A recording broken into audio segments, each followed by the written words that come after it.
Ladies and gentlemen, thank you for standing by and welcome to the COVID-19 media briefing. At this time, all participants are in a listen-only mode. After the speaker's presentation, there will be a question and answer session. To ask a question during this session, you will need to press star 1 on your telephone. If you require further assistance, please press star 0. I would now like to hand the conference over to your speaker today, Mike Schomer. Thank you. Please go ahead, sir. Thank you, operator. Thank you to everyone on the line for joining us for today's COVID-19 daily media call for Tuesday, April 21st. Governor Walz is not able to join us for today's call, but our speaker lineup will include Minnesota Commissioner of Health Jan Malcolm, followed by Infectious Disease Division Director Kris Ehresmann.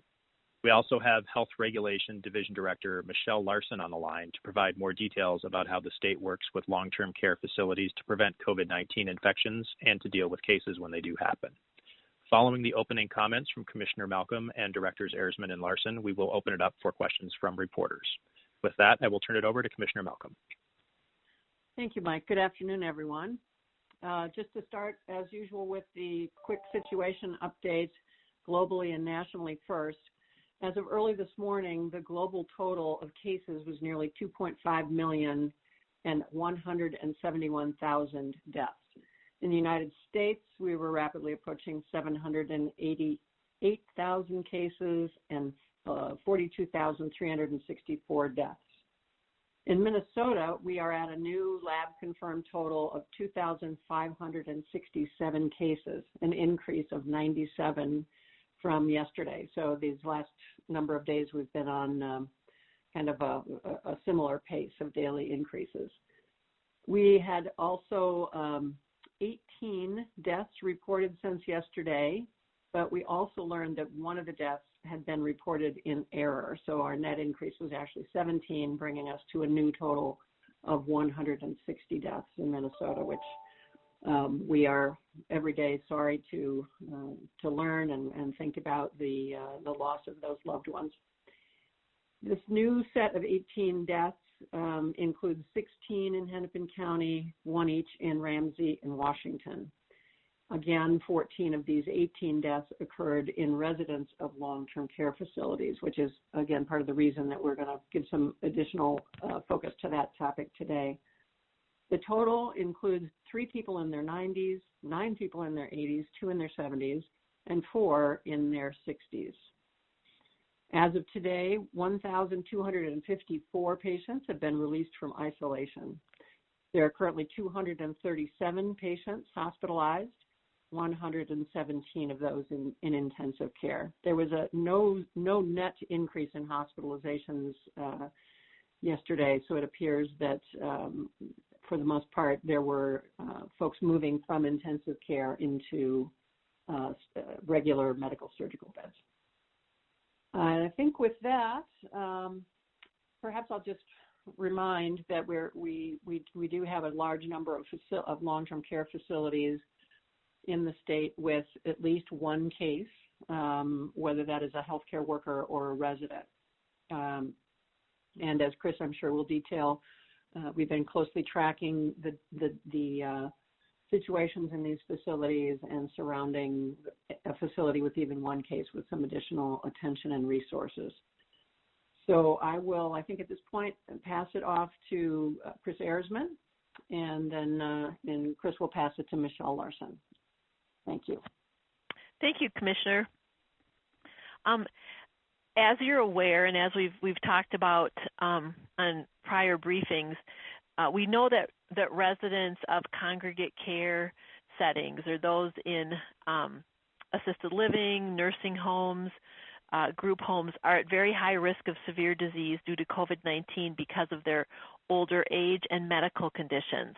And so because of that, when we're made aware of the potential for COVID-19 to be introduced into one of these settings, we take very rapid action.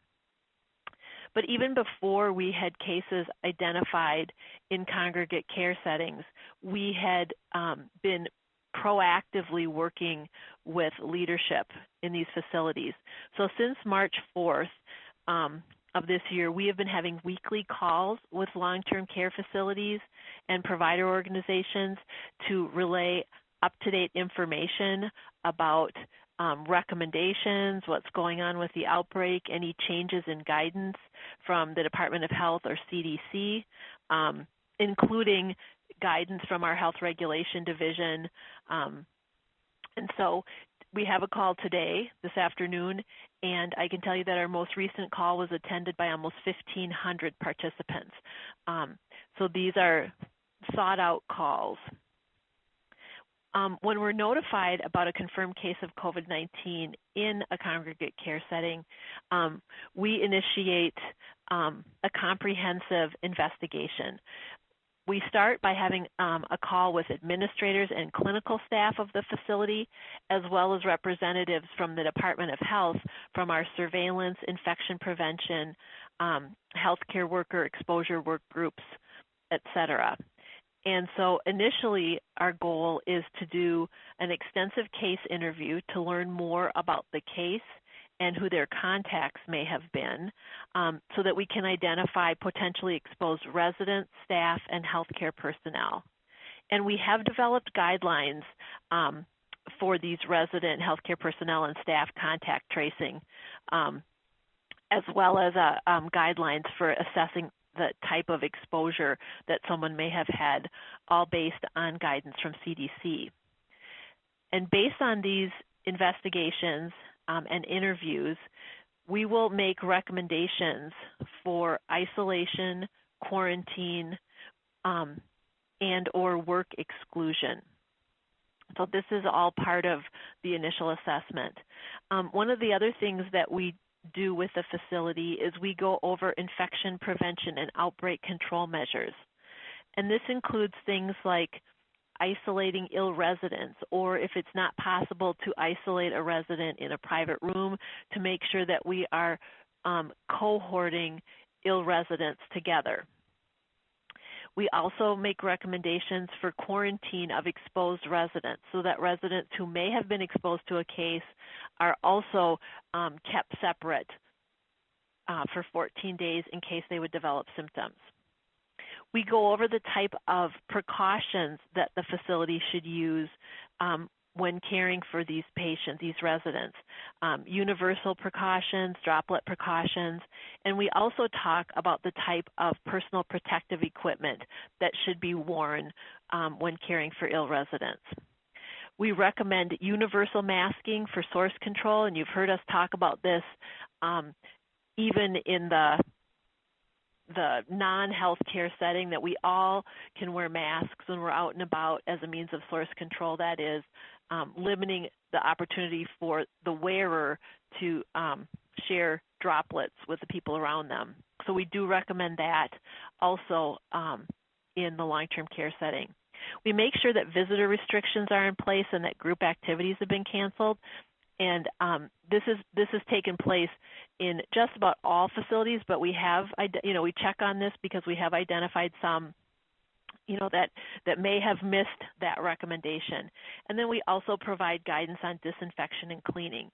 And it's a lot of information to convey, and so we have a team of infection preventionists or infection control specialists who are available and can do a virtual assessment of the facility and walk through the facility with them and work with them on specific steps that they can take to make their facility as safe as possible.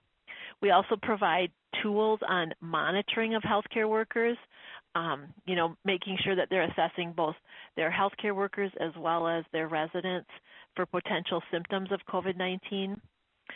An important part of what the facility does in terms of having a first case of COVID is making sure that they're communicating with residents, their families, and staff, and so we provide them with a letter and talking points that can be used. And we want to be sure that facilities have the type of close and ongoing support that they need.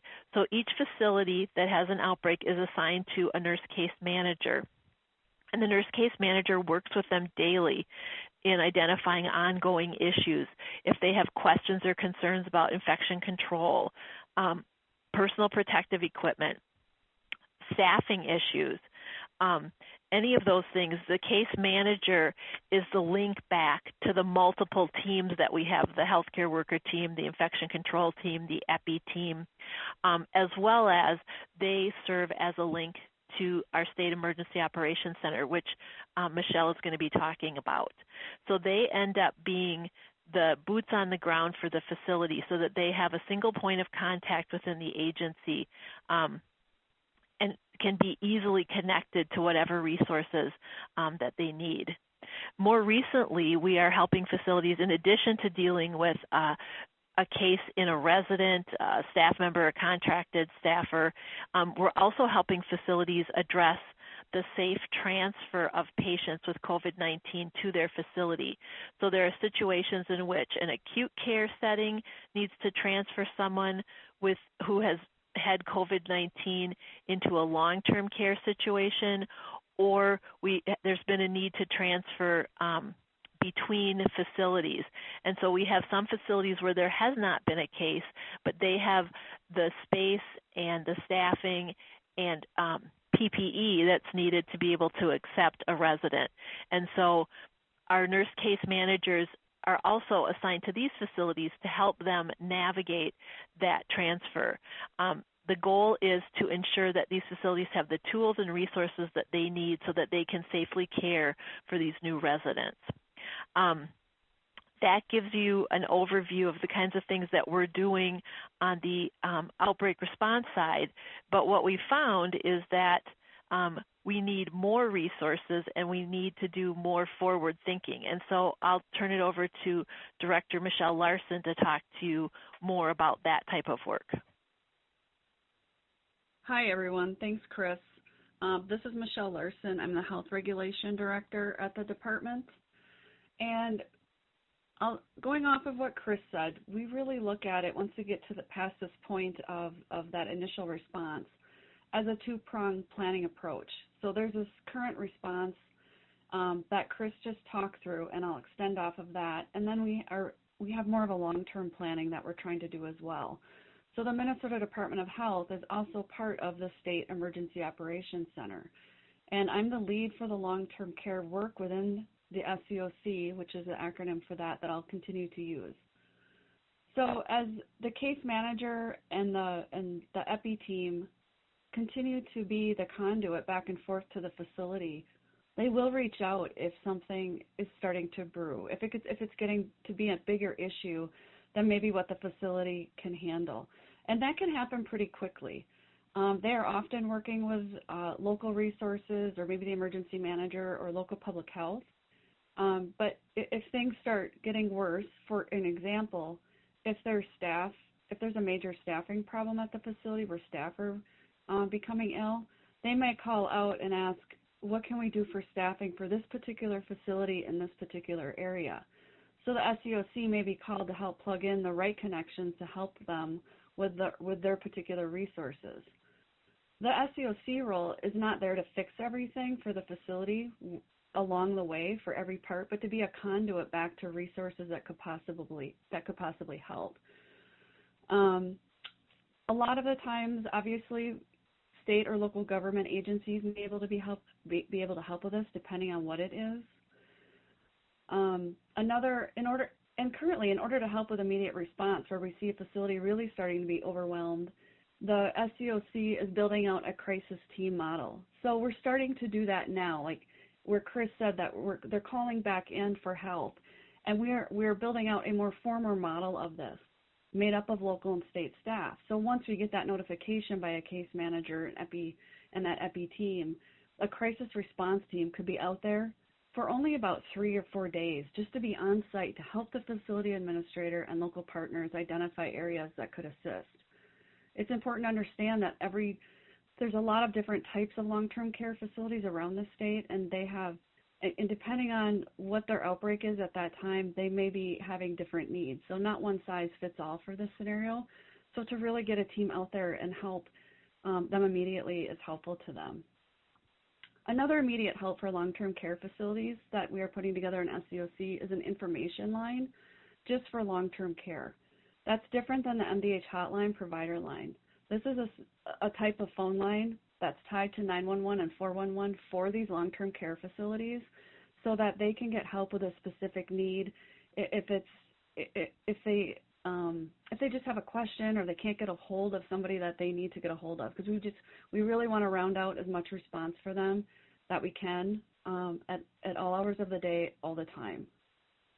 So that's those immediate current response work that's going on. For long-term planning, as this continues to go on, and we think about how we're going to sustain this from the state resource side and continuing to help our local partners, it's our goal to get in front of these vulnerable facilities proactively so that we have a better idea of who can help where with fast-moving outbreaks in long-term care facilities. We are continually refining our processes and communications and every aspect of every work that we do to help these facilities and to better understand what the needs are of these facilities and what is available in their communities. For instance, we have a part of the department that regulates these long-term care facilities. So we really want to go back in and look at where are facilities that just have infection control problems on a non-COVID day.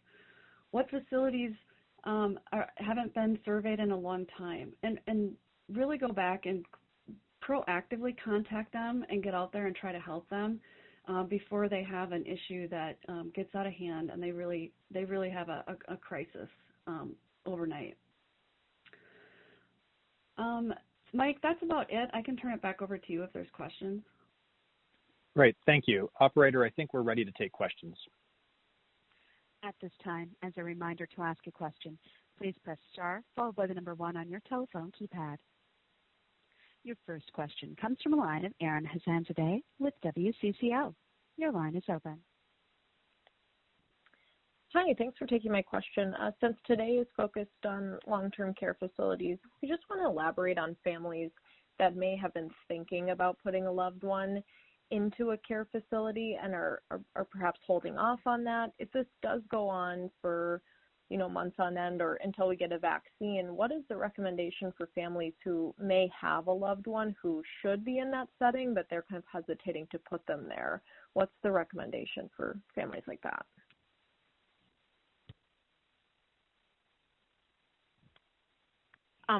Well, this is Kris Ehresmann. I'll start, and I think Michelle can probably add to this. But we've gotten that question both for families that have concerns because COVID has been identified in the setting where their loved one is, and certainly we've heard of situations in which families have chosen not to place a loved one in a facility.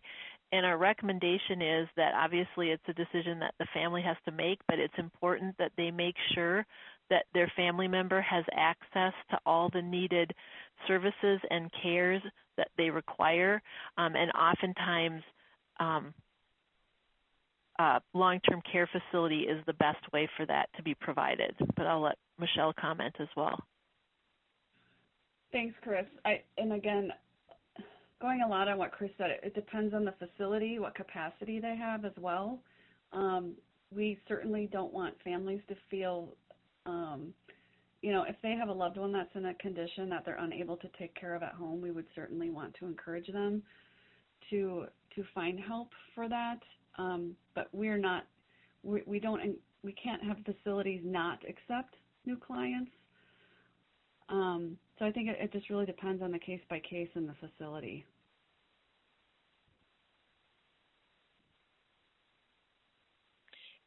I'll follow up then in saying if they feel like they can take care of them at home, is the recommendation to do so for the foreseeable future? I think that's definitely a family decision, but if they feel that they can provide the care, then it's much more about how they feel about continuing to do that as opposed to weighing the care needs of the family member against their concerns about COVID. Your next question comes from the line of Brian Arola with Minnesota Free Trust. Your line is open.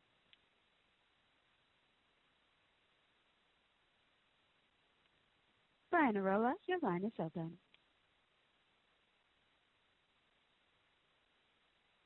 Your next question comes from the line of Jeremy Olson with the Star Tribune. Your line is open.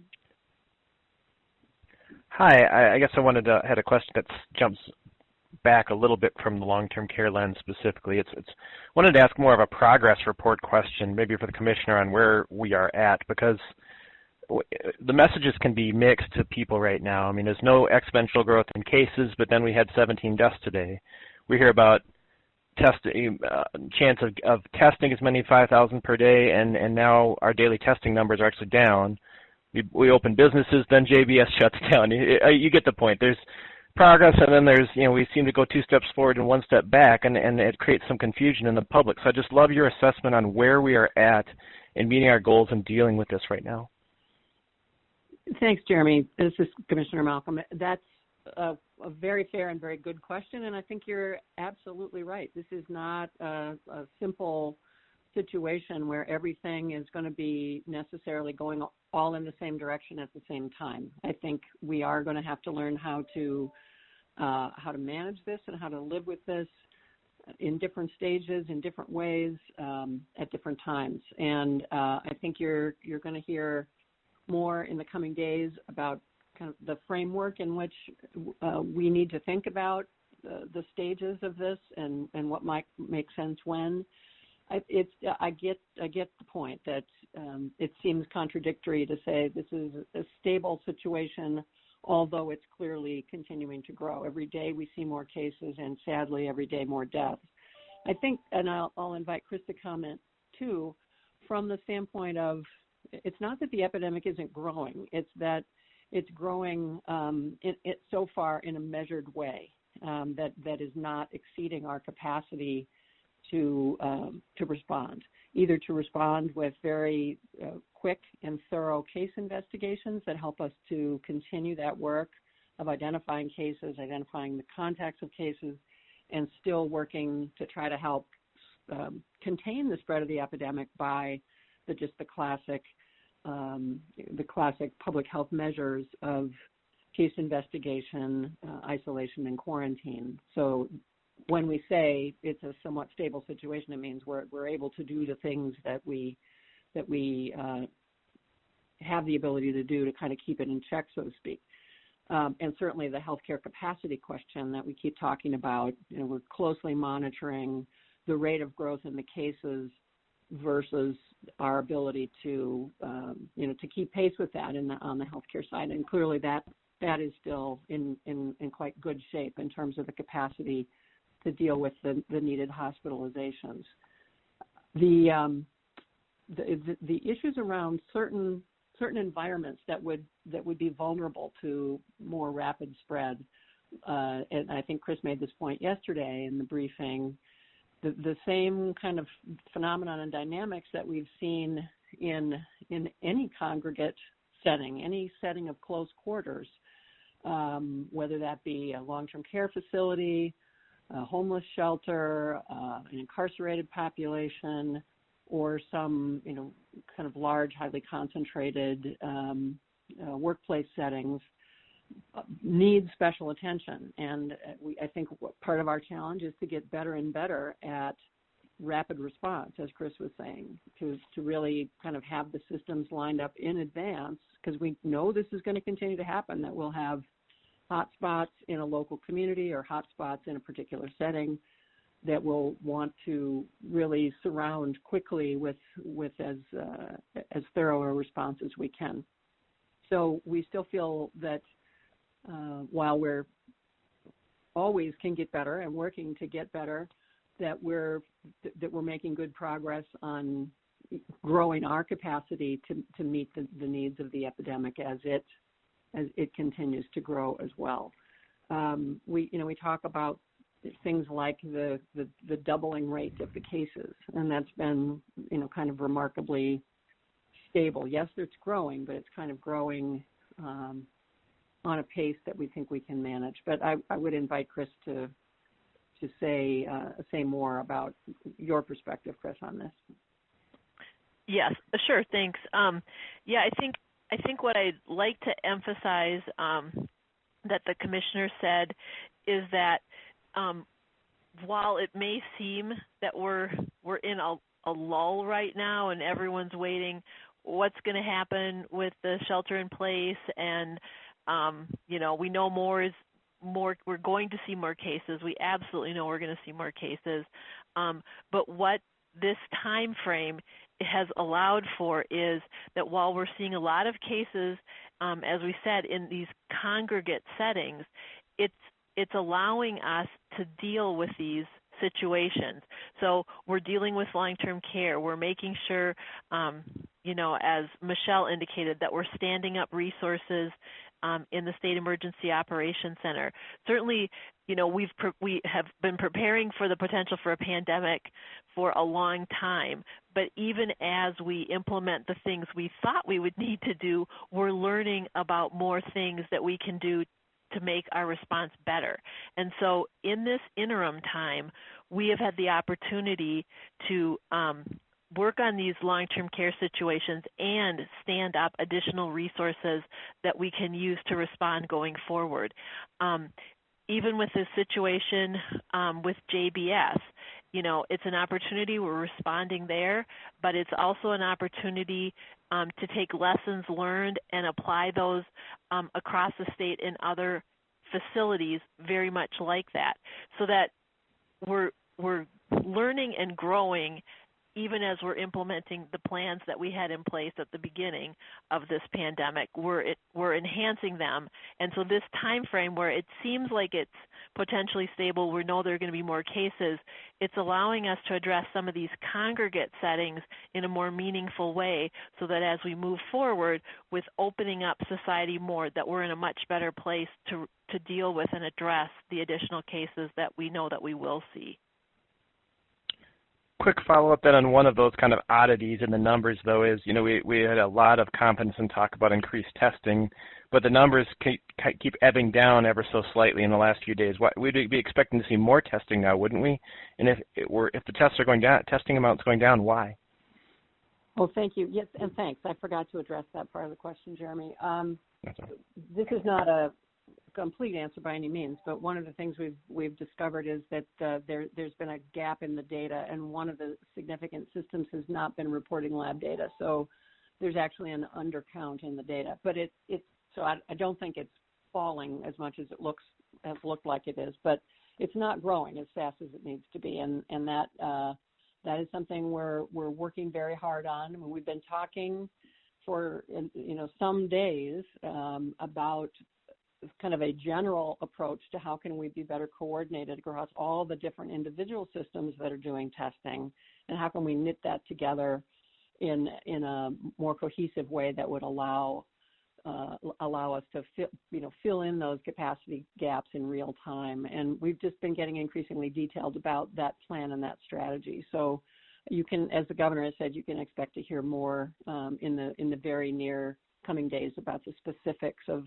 just exactly how we're going to ramp up that testing capacity. We believe we can. We believe we've got the kind of the ideas and the agreements about how to build out that system, and we're just moving into the next phase of being able to really execute on that. So much more to come on that in the very near future. Your next question comes from the line of Steve Karowski with the Associated Press. Your line is open. Yeah, hi.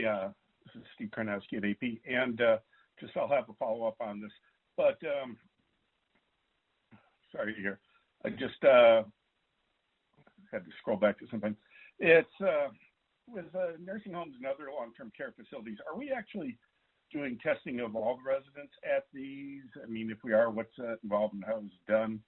Are there cases where we've had the lack of available testing or delays in testing has been blamed in some of these outbreaks we've seen at some of these facilities?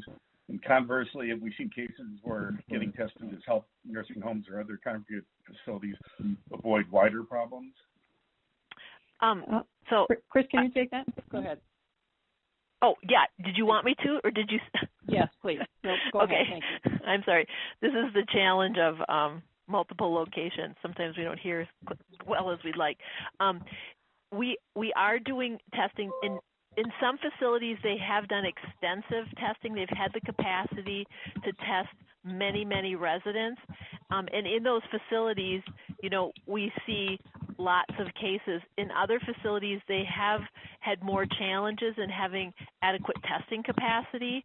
And while we may not have identified as many cases, they are still implementing the important infection prevention guidance, but we're hoping that with the availability of additional testing, that will help inform our response to these situations.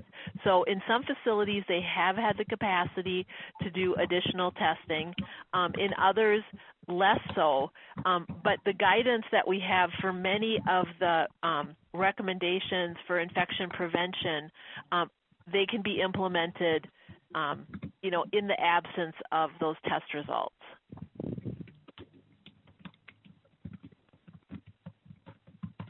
So this is Commissioner Malcolm. Just to maybe build on that point, because it does illustrate kind of where we've been and what we're moving toward. The testing strategy for the last weeks and months now has been really to relied on individual systems and what the capacity of each individual healthcare system has been to do the testing and to get access both to the supplies they need to do the sample collection, and then what a variety of arrangements that the individual care facilities have with laboratories to do the processing. But it's been kind of everybody on their own, so to speak, and what we're really trying to knit together now is a much more systematic approach so that it doesn't only rely on the variabilities of local capacity, but that we've got a statewide system that can really make sure that everybody that needs to be tested will be tested, including this more vigorous approach in congregate settings.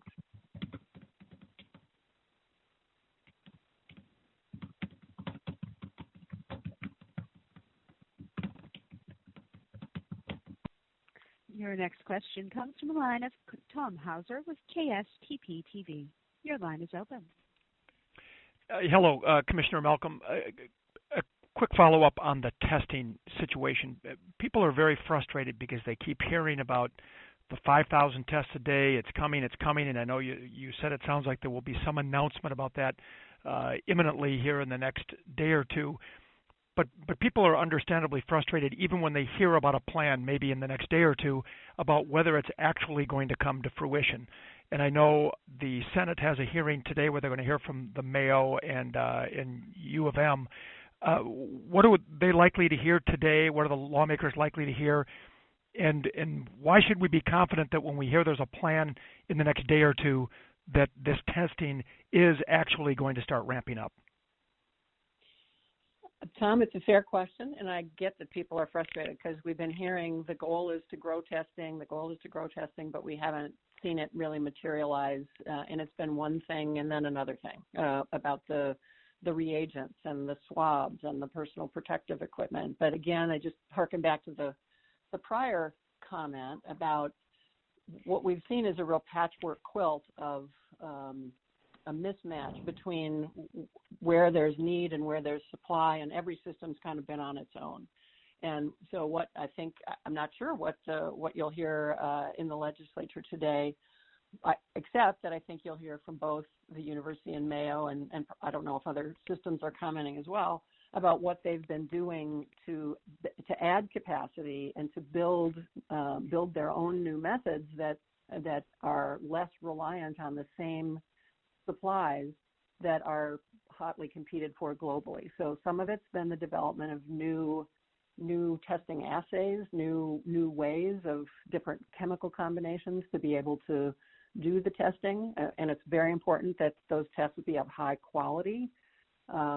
So, you're hearing a lot about a lot of people who say, oh yeah, we can do testing. We've got this drive-through test and this rapid response test, and it's really important to make sure that the tests are of high quality and accurate, because the last thing we want is a lot of testing that isn't of high quality that produces results that aren't very reliable. So I think probably you'll hear from the U and Mayo about both not only how they've added capacity, which they have been doing, which is what we're hoping to tap into to increase the reliability of the testing supply in Minnesota. But I hope they'll also talk about some of the interesting forward-looking research that they're doing to improve the variety of tests that might be suited to different environments and and some of the new research questions that they're looking at. And just a quick follow-up, because in order to begin easing some of the stay-at-home restrictions, if that's going to happen 13 days from now, it is still the case where we need to have significantly more testing than we do now. Is that accurate? Yes, that's certainly the goal. But we also continue to say, there are places where testing is even more urgent and more helpful. And so, yes, while the goal is to get to a point where we can do the kinds of testing that will enable us to get a much better handle on, how many people might have been exposed to the illness that never knew it. I mean, that's a type of testing that will be valuable to sort of assessing the level of illness that we've had. But that's the cutting edge of that there's still hot debate about if we know as much as we need to know to make those kind of decisions. And that's what I'm delighted that both Mayo and the university are leaning into, trying to figure that out so that we can make the best use of those new kinds of tests. But I think that's just probably the best I can do for today, is just to say it's the added capacity that's being built. Having the capacity is one thing. Being able to get the capacity to where it most needs to be is the other part of the challenge that we've been working on, but I think genuinely making good progress on. And you're fair to say we'd like to see that actually coming to fruition and not just being a plan. And I can tell you that no one's more anxious and focused on that than the governor. So we're working hard to fulfill that. Your next question comes from the line of Tom Lydon with Fox 9. Your line is open. Wondering what you can tell us about, you mentioned the contract tracing that you're doing in congregate living situations. What is that telling you about how it's being spread in congregate living situations, especially long-term care? I know one of the locations has had 6 deaths. A food service provider is suspected. Do you believe this is being transmitted resident to resident, or do you believe the vector is employees? And relatedly, do we have the virus being aerosolized in these facilities, perhaps through CPAP machines or other means? Kris, would you take that? Yep. Well, a couple of things. One is that it's very likely in all of these situations that transmission is coming in from the community. And obviously, we made recommendations fairly early on about visitor restrictions and limiting, access to these facilities. But staff, as you said, and healthcare workers continue to need to be present to serve the residents. And one thing that we have learned over the several months that this outbreak has been ongoing is that we are now looking 48 hours before someone has onset of symptoms, looking at their potential for asymptomatic transmission. And so it's entirely possible that you can have a staff person or a healthcare worker who is working in good faith and may potentially have exposed residents. So yes, we do think that the fact that we were seeing transmission in the community, that is how it got introduced into these congregate care settings, whether it's long-term care, whether it's congregate living, a homeless shelter, a prison, any of those settings, it's being introduced in because of what's happening in the community. And then, just as we've seen in multiple different settings, we see rapid transmission because of the close contact between individuals in these settings. And that's why we're taking such rapid action to intervene, because unlike the transmission that you might have in a different setting, this is an opportunity where people are close together because they're living close together, because they're working close together, and so we need to make sure that we're intervening as quickly as possible. So yes, it's entirely possible that this is coming in to facilities through staff or healthcare workers, but I want to be very clear that we recognize that there is a period before someone has symptoms that they may be able to transmit. And so I think it's important that there are no assumptions made that, people were working while blatantly ill. And then you asked about, airborne transmission, and I think that certainly there are certain procedures and certain things that can result in aerosolization of the virus, and so that is certainly possible. But I think that it's more likely because of direct contact between residents, caregivers, that type of thing. Did that answer your question? It did. It got there, but of course, like all things, it raises two others.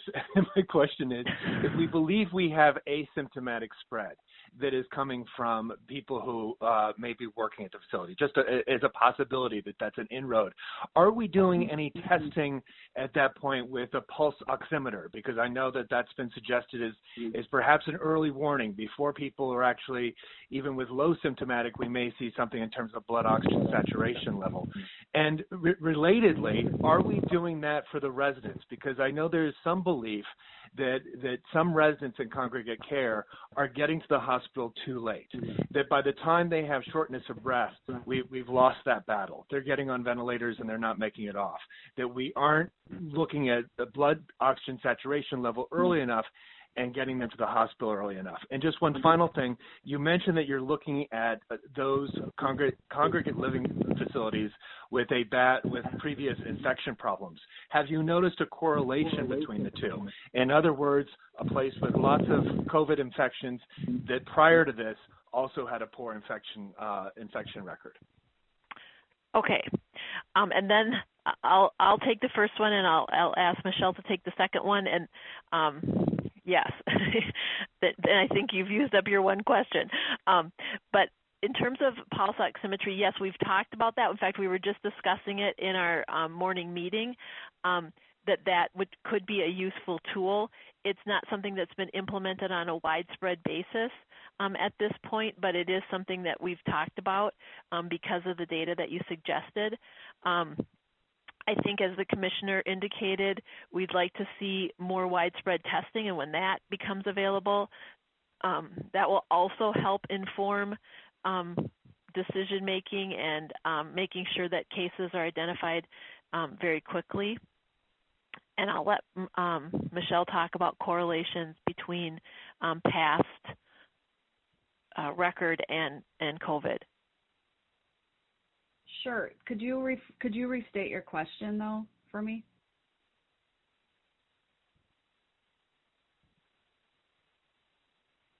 I think this is Jan. Michelle, I think it was. Have we seen a correlation between facilities that have a large number of cases now and poor infection control records in the past?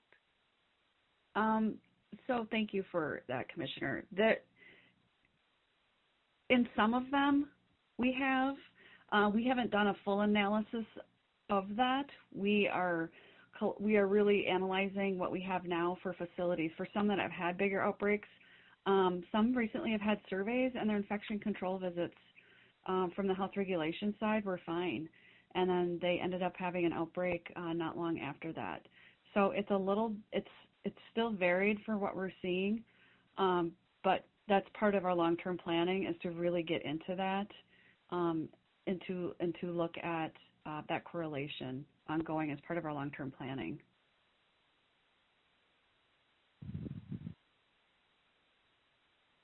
Your next question comes from the line of John Croman with KARE. Your line is open. Hello. Thank you again for giving us this update. A couple of things that have come up lately, kind of in the same vein. We heard Senator Jensen, or Dr. Jensen, on the Senate floor the other day saying that he thinks we already have all the capacity, hospital capacity we're going to need, so he doesn't understand the idea of pushing out, trying to push out the peak further than we already are. And in a related vein, you have Senator Benson yesterday sending out something and speaking about the fact that she thinks that the scenario 3.2 in the modeling has the same mortality factors as the scenario 4 in your modeling, which is most closely resembles what the governor's current orders have done. Any thoughts on that, Commissioner Malcolm? Well, sure. I think, again, that we really appreciate all the work that's been done on the model, and the model will become increasingly useful, I think, as it has more Minnesota data in it, and we're able to adjust the assumptions. So, we're really grateful for all that work in the modeling, and we keep trying to stress that the model is of necessity, produces quite wide ranges of confidence in the estimates, and is really not intended to say, and therefore you should do X, but rather to look at the interaction between variables at a really high level, to say what's the relative contribution of more ICU beds and the relative contribution of less community interaction. So it's just, I'm going to repeat every chance I get that it's intended to help inform what are the things we should be working on, rather than what is the right combination of actions.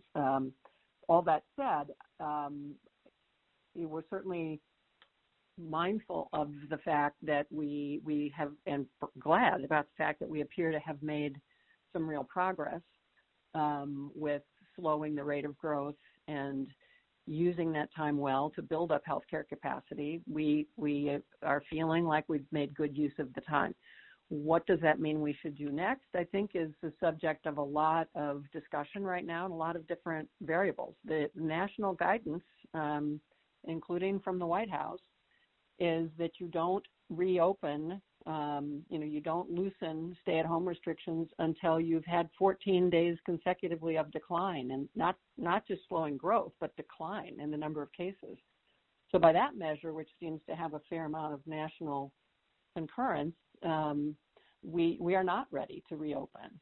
But we've also said that's not the only variable that the governor will be looking at, and he is working really hard to try to find ways of trying to figure out where it's more safe to reopen segments of activity that would seem to be less risky in terms of reopening, the opportunity for rapid and large scale transmission. So I'm kind of into the weeds there, but I think we certainly appreciate and understand people's questions and their frustration, as the governor says all the time. He's tired of it too, but we need to make a really careful assessment of what risk we might run of really seeing rapid increases if we don't have the right mitigation measures in place. Thank you. Your next question comes from the line of Theo Keith with Fox 9. Your line is open. I just want to confirm, since it's been a few days since you've publicly said these numbers, of the 160 deaths, how many of them are associated with long-term care? I believe Kris probably has that data. Do you, Kris? I do, actually. Yep. Okay. It's 113 of the 160 deaths are associated with long-term care. Okay, thank you. And then building off of that, some people will see that number and say, I don't know what the percentage is, but that's about 70%, I think. If the vast, vast majority of deaths are happening in long-term care, why not put tougher restrictions on people going in and out beyond what's already done, and loosen the restrictions on the rest of society? I could see that being a statement that's made when people hear that number. Well, certainly there have been a number of restrictions that have already been made.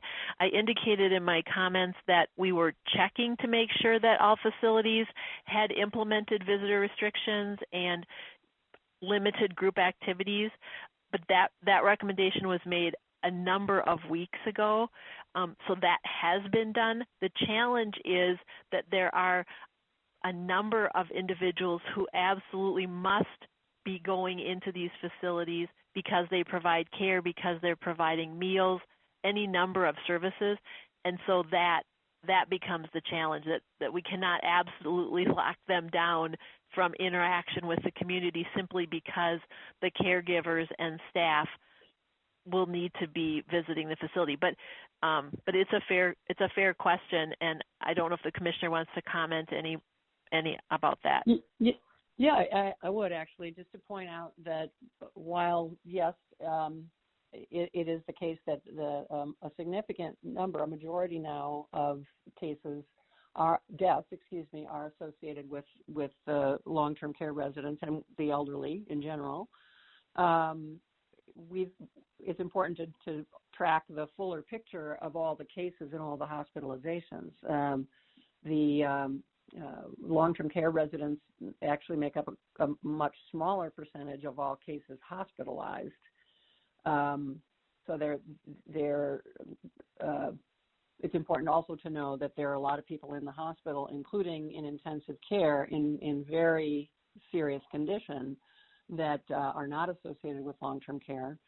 And we're really glad and proud of the fact that we have such excellent health care, that we've had some really, really ill people successfully recover thanks to the availability of the right health care resources. So we still think it's important, at these case numbers, a very, very small percentage of the public has been infected so far. And so we think the potential for pretty rapid spread still exists unless we're very careful and unless we continue to practice good preventive measures, good social distancing, good personal health behaviors. The potential for it to spread, quickly and widely and have some very negative consequences in the broader population is still there. And so that's as much as we are rightly focused on long-term care. This is still a broad population-wide risk. Operator, we have time for one more question. Your last question comes from the line of Walker Orenstein with MinnPost. Your line is open. Hi. A little while ago, I had asked about some of the data breakdowns of testing by race. And you all had cautioned that it was still some pretty early data. I was wondering if there are any conclusions that you can now draw based on the testing that we've had and based on some of the data on percent of death, things like that. So looking at the race and ethnicity data, can we draw any conclusions yet, and what would they be? Kris, you want to take that? Yep. And let me just say that one of the challenges is that we receive, we have race ethnicity data for a number of variables, but when we receive data from the laboratories on negative results, they do not provide that level of detail. So while we can say we tested, 1,000 people today and 100 of them were positive, we can't tell you the racial breakdown of the individuals who may have had a negative test. So just to make sure that I make that clear. If we look at racial breakdowns, what we're seeing is that many of our populations initially were underrepresented in our testing and remain underrepresented in our data. But we think that what we're seeing based on our race data is based on both the availability of testing based on occupation and living situation. But if you look at the percent of our cases, 13% of our cases have occurred in blacks. 5% of the deaths have occurred in blacks. If 61% of our cases are white, 71% of our deaths are white. So we're seeing a higher proportion of deaths actually in our white and American Indian Alaska Native population than we're seeing in other populations. But it's important to note that our American Indian and Alaska Native population, or the individuals who have identified that as their race, is a very small proportion of our cases. So we have to be careful in how we interpret that. So that's a overview on deaths.